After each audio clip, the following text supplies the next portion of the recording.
Hello everyone. In this video, I am talking about middle school. I'm talking about their academics, their extracurriculars, and their personalities. And wait until the end, go all the way to the end, because I have an extra special resource to share with you. Okay, see you then. Now, I've been doing this for a long time, and so far I have homeschooled 7 middle schoolers, and this school year I'm working on my 8th. So I think I can tell you a thing or two about homeschooling that are the pros.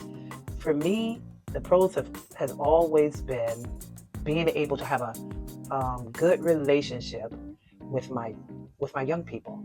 I and my husband, we want to be the dominant voice and the dominant influence in our children's lives while they're at that middle school age. You know, what is it?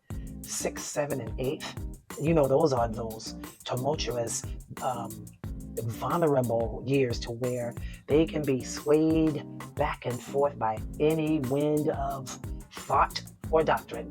And at that point, I think as parents, we should have our hands on them very tightly, not so tight to where you will smother them and put their light out, but tight enough to where if they fall, that's okay, because you got that cord on them, that bungee cord on them, and they're not going to go too far away from you. That's what I mean. And I feel like that as a mother, I can't do that if my kids are not with me during the day. So that's why my husband and I have chosen to homeschool. And so, like I said, this year we'll be homeschooling our 8th middle school child and all levels of children. We have had boys, 6 boys and 2 girls. So I know and they all have different personalities. No 2 of them are the same. They are different personalities all together. So the pro, that's one of the pros, that I want to be able to influence them deeply when they're that young.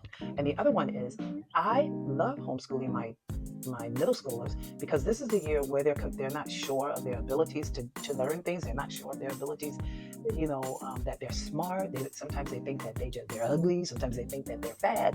But when they're at home with me or with their family, we can affirm them on a regular basis. We don't have to have them go through having those bad thoughts about themselves, and then being in a school environment where they'll be bullied for perceived flaws that they have in their heads. So that's another reason. And the other thing, as far as homeschooling them, my middle schoolers, is that I'm able to choose the curriculum that they need to use that will make them do well in school. For instance, I have one child that I will be changing up their math curriculum this year, and not because they are slow or they don't understand it. It's because the curriculum that I have always used, which is a backup. Actually, let me show you the book. This book is my 6th grade curriculum, a backup book right here. This is 6th grade math for a backup. This is my teacher's book. And you see how colorful it is, and all these different, this one actually is 5th grade, but it has a lot of pictures in it. The pictures that have the sayings, and they have the little quotes and stuff all throughout the booklet that the child will read. And that happens to be sort of a distraction to this particular child. So instead, what I will be using with this child is Saxon math. Both of these curriculums are very good maths. They will give the results that we are trying to see in our children when it comes to math. They're very high level maths. They're laid out and presented sort of differently, but they still get them to the end result, to where I want them to be able to pass any test that they're exposed throughout the year. And I believe Saxon and Abeka are good maths to help my kids at that. Let me show you some of the pages of this. See, this is all black and white. You don't have all that color, which is sort of a distraction to her, that child. So we're having black and white. I guess you can't really see it that well, but anyway. So that's another pro that I have, that when I run across a problem like that, I'm able to just change the curriculum to where I see fit that will fit my child.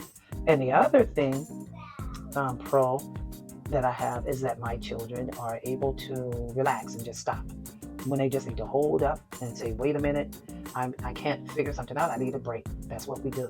If you are afraid that you won't be able to know what your child is supposed to be learning during middle school, say 6th grade, 7th grade, 8th grade, well, my suggestion is you go and find yourself a guide, any kind of guide. Now, I use as an example.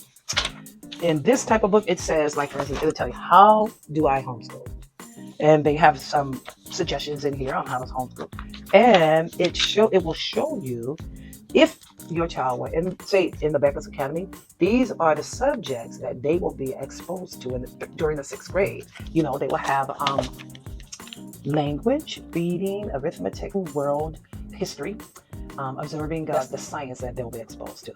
And then Becca recommends that you have art and some sort of music. You don't have to have those extracurriculars. They can be whatever you want, but I just like that as a guide, so that I will know, as I'm teaching that 6th grader, that I'll know that I'm touching the basis, at least giving them the basics of what they will need for that particular year, what a 6th grader should be exposed to. And it's the same thing for 7th and 8th in your middle school. So like I said, if you want to know what they're supposed to be exposed to, you need some sort of guide.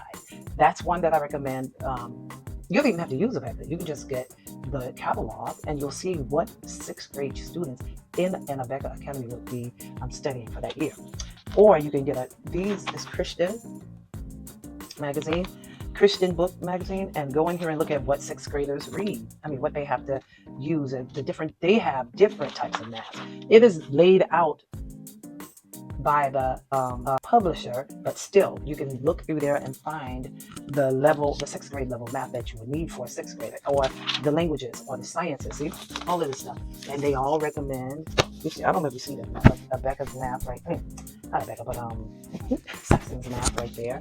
And also this magazine recommends a Becca. And then another resource that you can get from your library is called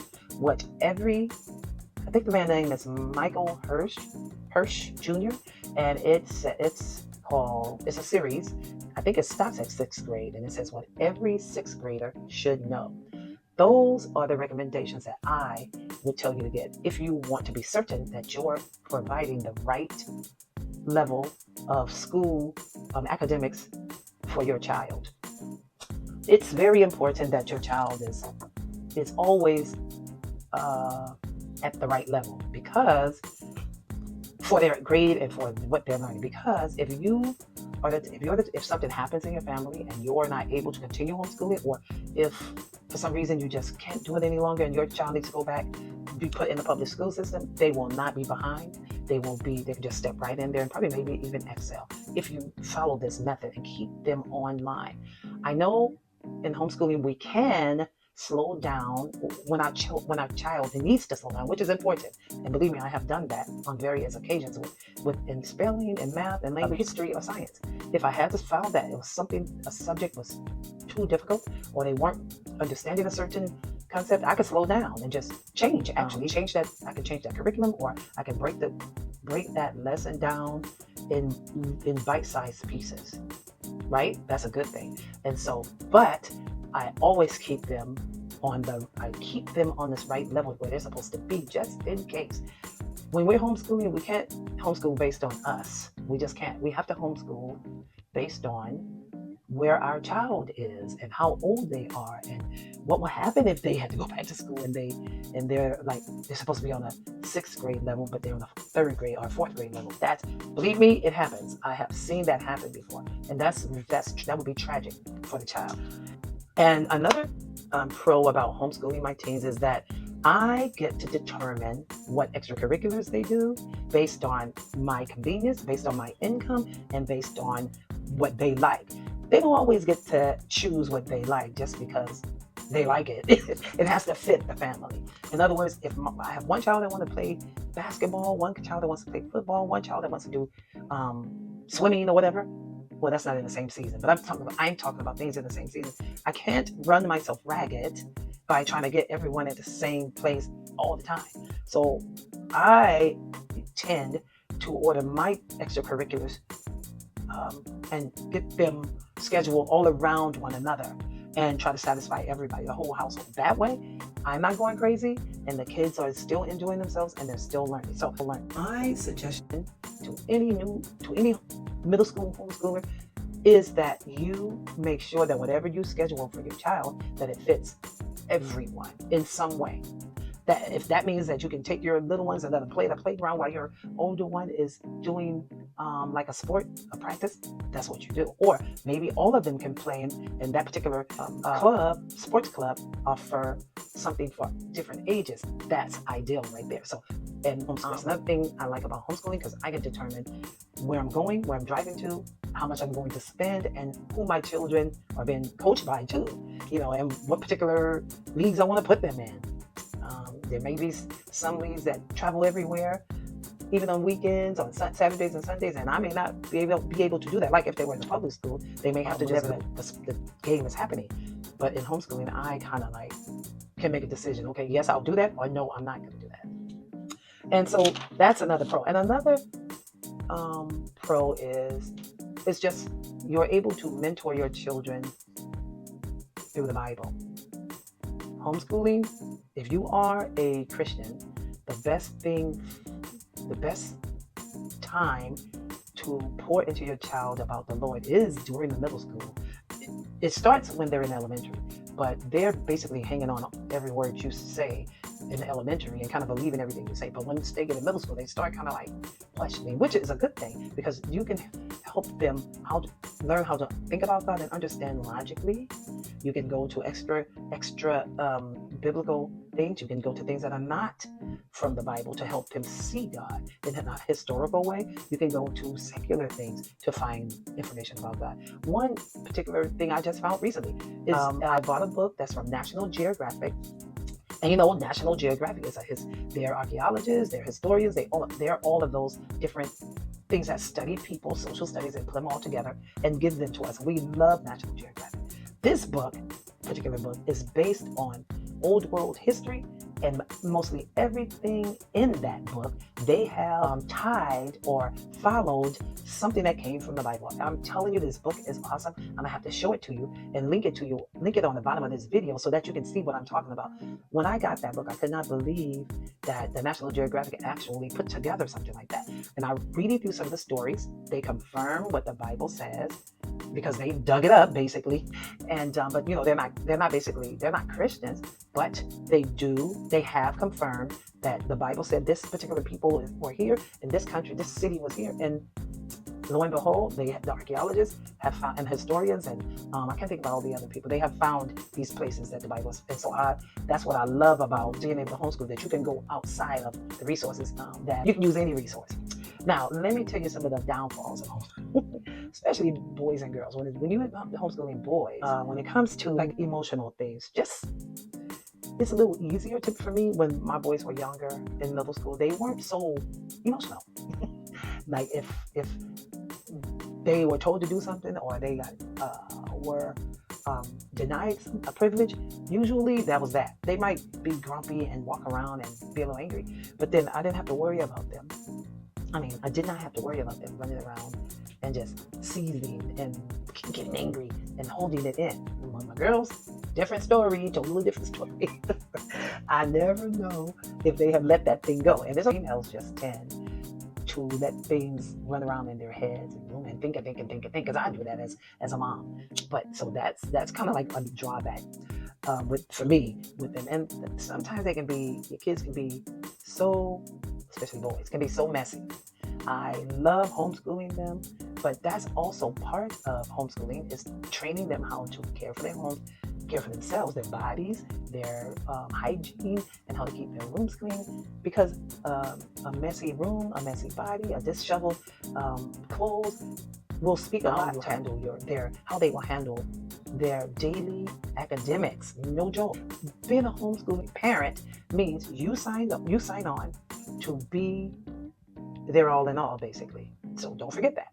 That's what you're doing. You can personality clashes with boys and girls, but with girls, it seems to be for me a lot more difficult because they just have a different way of responding. And I know it's because we're both female, but I know as long as they realize who's the parent and who's in charge, and that's me. And there's only one queen bee in the house, and that is me.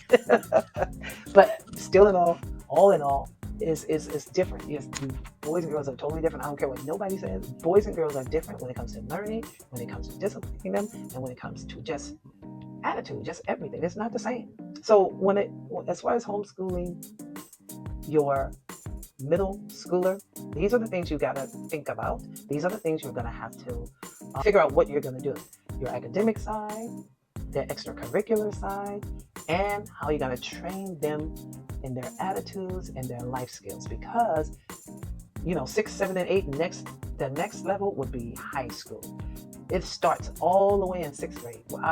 I already have my 6th grader cooking, cleaning, and learning, and pretty soon they're going to learn to use the washing machine and the dryer, because that's my job, is to train them up to where I will no longer have to do these things for them, and they can become independent. That's the whole goal. We are having a little difficulty with our animals right now. That's another way of us training them up, is we give them the responsibility of taking care of the chickens. That's what we have. At one point we had goats. We have dogs, cats, and chickens, and the kids are responsible for taking care of those animals.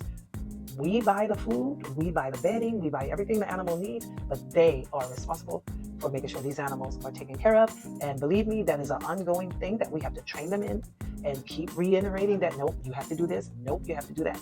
And that's all of these things are important for a middle school student, and you don't want to neglect it, because if we neglect those things when they're that young, because what a 6th grader is 11, 12, we got 13, 14, those years are very formative. They're very formative when it's dealing with them becoming adults. They have to know it is their responsibility, and they must learn to persevere in academics, responsibility, their own taking care of themselves. They must learn to persevere. They must learn to be diligent. They must learn to take ownership. So when you're homeschooling children, it's more than just academics. It's training those emotions. It's training that intellect. It's training that heart, and it's training their mindset. Don't forget that. These are all important. Now, I'm Adrienne Brown, the Homeschool Mom of 8, and if you're on YouTube watching this and you want to know a little more about homeschooling elementary or high school, I have done it all, and I'm in the process of creating series for all levels. You can go down under the bottom here and click the videos and find a series that will fit something that you need.